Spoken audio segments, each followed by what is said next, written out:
मित्रों, सत श्री अकाल। आप सबको बहुत बहुत शुभकामनाएं, नमस्कार। और अकाल तख्त को भी उस समय की कांग्रेस की सरकार और आज के वर्तमान के कांग्रेस के नेता के दादी ने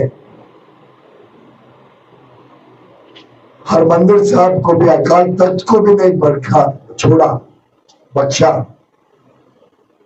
उस समय भी मैं चंडीगढ़ में ही आया हुआ था और यहाँ पे कई दिनों तक फिर रुका रहा। चंडीगढ़ एक ऐसा शहर है जो देश के लिए भी, विश्व के लिए भी एक मिसाल के रूप में प्लान्ड सिटी,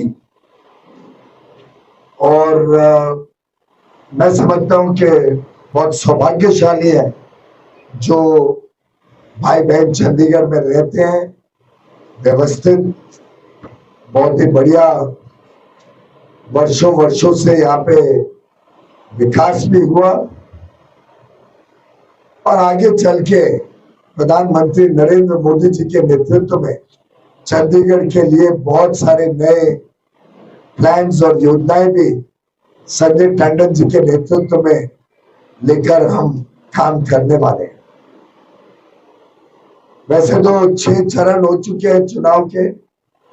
प्रधानमंत्री नरेंद्र मोदी जी की सरकार निश्चित है 400 से अधिक सीटें एनडीए की झोली में 100% आने वाली है।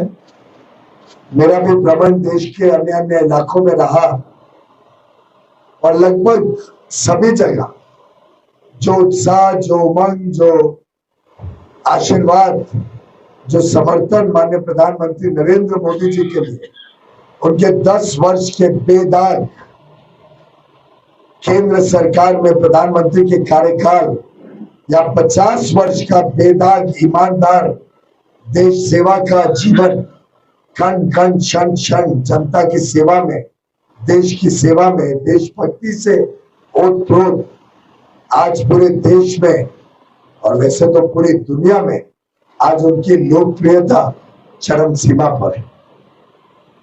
मैं स्वयं मुंबई में चुनाव लड़कर आया हूं। मुंबई की 6 सीटें भारतीय जनता पार्टी और हमारी मित्र पक्ष शिवसेना, हमारी महायुति को मिलेंगी। दक्षिण में हम सबसे बड़ी पार्टी बनकर उभरना लगभग निश्चित है। नए प्रदेश जहां हमारी संख्या कम रहती थी, अब बड़ी संख्या में प्रधानमंत्री मोदी जी के समर्थन में उतरे हैं। चाहे वो तेलंगाना हो, आंध्र प्रदेश हो, चाहे वो उड़ीसा हो, जहां अनुमान है कि 21 में से 18 सीटें तक भाजपा जीत सकती है, या पश्चिम बंगाल हो जहां 30 से 35 सीटें कम से कम भाजपा की झोली में बंगाल की पीड़ित जनता डालने के लिए आज तैयार है। चाहे वो पंजाब हो जहां वर्षों के बाद अब भारतीय जनता पार्टी अपने बलबूते पे, अपने स्वयं की ताकत पर जनता के बीच उतरी है, जनता का आशीर्वाद लेने मोदी जी के काम के आधार पर, और आगे के अमृत काल में देश को एक विकसित भारत, एक समृद्ध भारत बनाने के दूरदर्शी विजनरी संकल्प के साथ जो मोदी जी ने रोड मैप बनाया है आगे देश का, उसके साथ जुड़ने के लिए आज पूरा देश आतुर है। मित्रों, 10 वर्ष में जिस प्रकार से गरीबों का कल्याण, नारी शक्ति का सम्मान, युवा युवतियों के लिए अपार अवसर और किसानों के लिए एक बेहतर जीवन देने का काम माननीय प्रधानमंत्री नरेंद्र मोदी जी के नेतृत्व में किया गया है।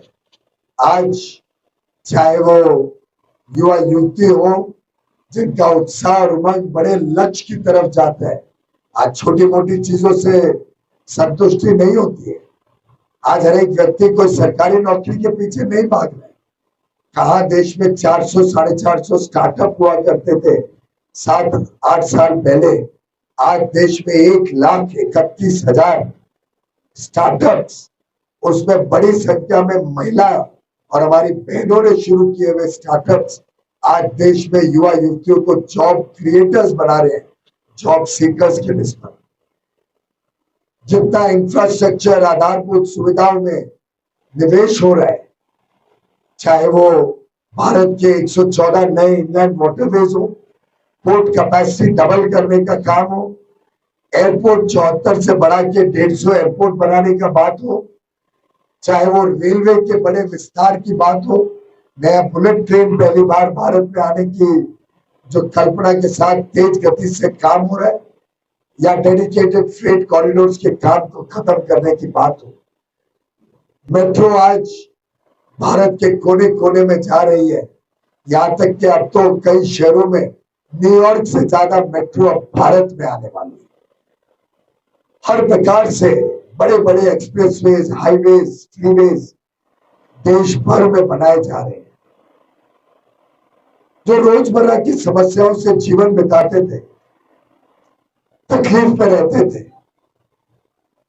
बिजली, सड़क, पानी, रोटी, कपड़ा, मकान, स्वास्थ्य, शिक्षा, आज के परिप्रेक्ष्य में डिजिटल कनेक्टिविटी, इन सब चीजों पे जो बेमिसाल काम और बड़े बड़े लक्ष्य लेके प्रधानमंत्री मोदी जी के नेतृत्व में देश अग्रसर है, उसने आज देश के जनता का दिल जीता और देश की जनता को आज बड़े लक्ष्य के साथ भारत को 5वीं से बढ़कर 3री विश्व की सबसे बड़ी अर्थव्यवस्था बनाने के लिए एक गति दी है।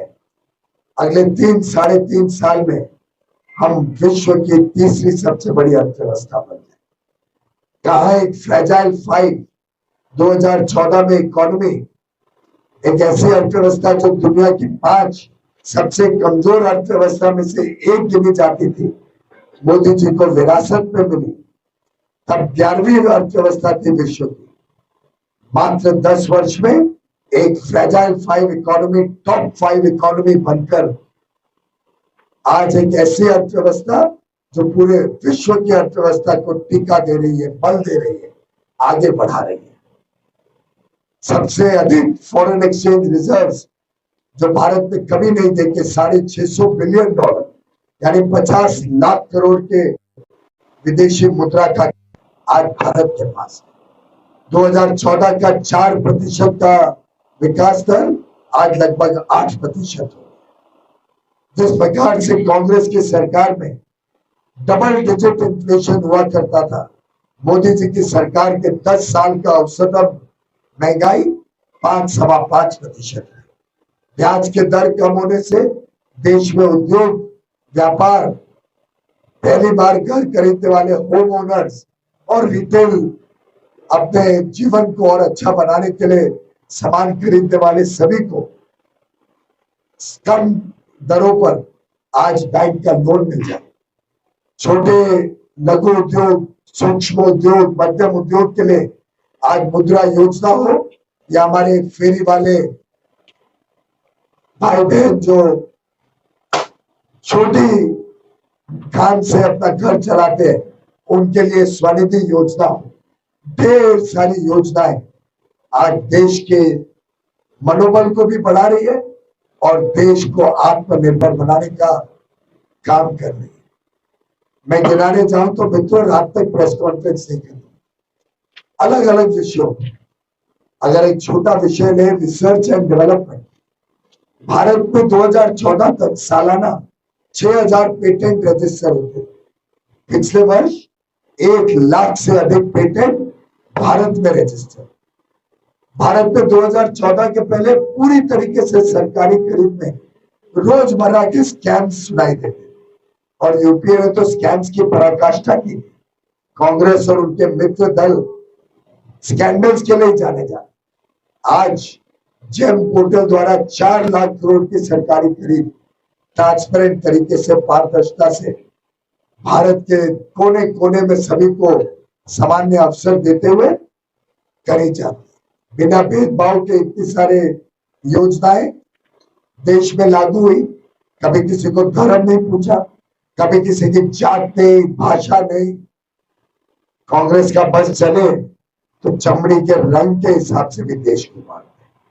कांग्रेस का बस चले तो दक्षिणी राज्यों को देश से अलग करने की बात कर्नाटक के उप मुख्यमंत्री के भाई डीके सुरेश, जो मान्य सांसद भी, वो खुलेआम करते हैं कि दक्षिणी राज्यों को अलग होने की सोचना पड़ सकता। भ्रष्टाचार से लिप्त आम आदमी पार्टी हो या कांग्रेस, दोनों आज पूरी तरीके से जनता के सामने एक्सपोज हो चुके हैं। पूरी तरीके से उनका नकाब उठ चुका है, डिसइल्यूशनमेंट आ चुकी है। और मेरा मानना है कि जनता ने मन बना लिया है, चंडीगढ़ की जनता ने भी मन बना लिया है कि कांग्रेस और आम आदमी पार्टी की पराजय निश्चित है। और संजय टंडन जी को, जो स्वयं एक चार्टर्ड अकाउंटेंट है, जिन्होंने कोविड काल में 50 बेड का स्वयं कोविड सेंटर बनाया, जिन्होंने आज तक पिछले वर्षों में कम से कम 1.5 लाख युवा युवतियों को कौशल विकास करके अपने पैर पे खड़े होने का मौका दिया, कहीं इनके साथ काम करे, कहीं दूसरी कंपनियों में काम करे। संजय जी ने जिस प्रकार से कपिल देव को हरियाणा की क्रिकेट टीम में जाना पड़ा, या युवराज सिंह को चंडीगढ़ रहवासी होने के बावजूद पंजाब टीम में जाना पड़ा, संजय जी के अथक प्रयासों से, और मैं स्वयं साक्षी हूं उन प्रयासों का।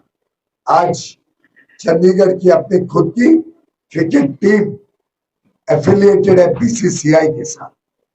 मैं मानता हूं ब्लड डोनेशन कैंप हो या समाज में गरीब लोगों के रोजमर्रा की मुसीबतों तकलीफों से निजात दिलाने की बात हो, इंडस्ट्री को और प्रोत्साहन देने की बात हो, या ईज ऑफ डूइंग बिजनेस के लिए अलग अलग सुझाव लेकर केंद्र सरकार के साथ काम करने की बात हो, संजय जी एक ऐसे व्यक्ति हैं जिनका दिल भी चंडीगढ़ के साथ है, चंडीगढ़ रहवासियों के साथ है, जिनका पूरा जीवन समाज के लिए समर्पित रहा है, चंडीगढ़ के लिए समर्पित। मेरा पूरा विश्वास है अब चंडीगढ़ फिर एक बार मोदी सरकार को अपना समर्थन देगी। आपका एक एक वोट चंडीगढ़ रहवासियों का, चंडीगढ़ के मतदाताओं का प्रधानमंत्री मोदी जी की झोली में जाए, मोदी जी को और ताकत देगा कि अमृत काल में देश को नई ऊंचाइयों तक लेके जा सके। और मैं समझता हूं कि आगे आने वाले दिनों में चंडीगढ़ का भी भविष्य उज्जवल है, और साथ ही साथ हमें ऐसा प्रतिनिधि चाहिए जो चंडीगढ़ को समझता हो, चंडीगढ़ के दुख सुख में उसका साथी रहा हो, चंडीगढ़ में चिंता करे रोजमर्रा की समस्याओं की। मैं समझता हूं जो व्यक्ति दर दर भटक भटक के आज चंडीगढ़ पहुंचा है, उसके ऊपर भरोसा करना बड़ा मुश्किल होगा चंडीगढ़ रहवासी। पहले तो मुझे बताया गया कि आम आदमी पार्टी के लोग दुविधा में हैं कि अगर हम मनीष तिवारी जी को वोट दे भी दें, क्योंकि इनका तो अलग अलग जगह सीट एडजस्टमेंट है, चंडीगढ़ में आम आदमी पार्टी और कांग्रेस दोस्ती बना रहे हैं, निकट ही बाजू में मोहाली में पंजाब में कुश्ती कर रहे हैं, किधर दोस्ती किधर कुश्ती। और मनीष तिवारी जी का तो वोट भी शायद लुधियाना में है। अब देखना पड़ेगा वहां पे वो कांग्रेस को वोट देंगे या आम आदमी पार्टी को वोट देंगे।